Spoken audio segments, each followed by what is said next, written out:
I got into vintage racing probably about 2004. Started racing Datsun 510s in 1990 and raced 510s for 4 or 5 years. Got into stock car racing, raced NASCAR, and still race NASCAR. And I built a business out of racing Datsun 510s, and that's what we're currently doing, is maintaining and building vehicles for other customers as well as running the stock car series. Now, why Datsun 510s? Well, the first thing that caught my eye is that they're exceptionally competitive, they're very durable, and in the beginning they're very cheap cars to maintain and build.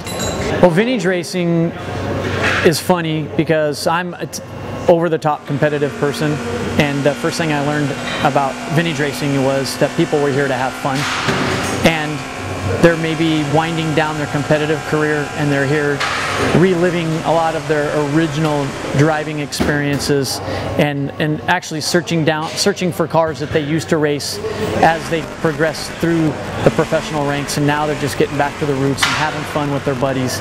And there's some guys that are more competitive than others.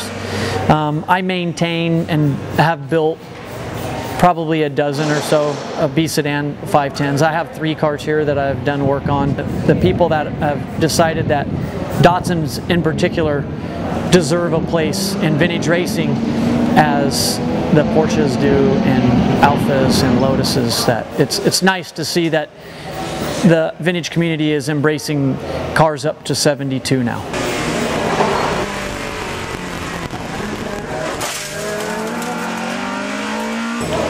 Will you do the national championship?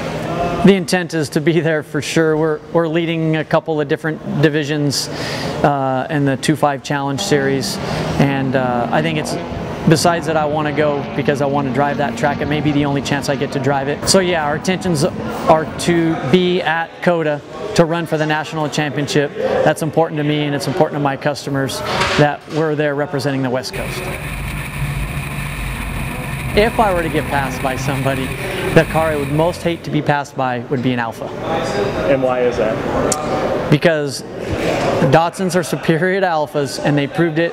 John Morton and Peter Brock proved it in 1972 and 1973.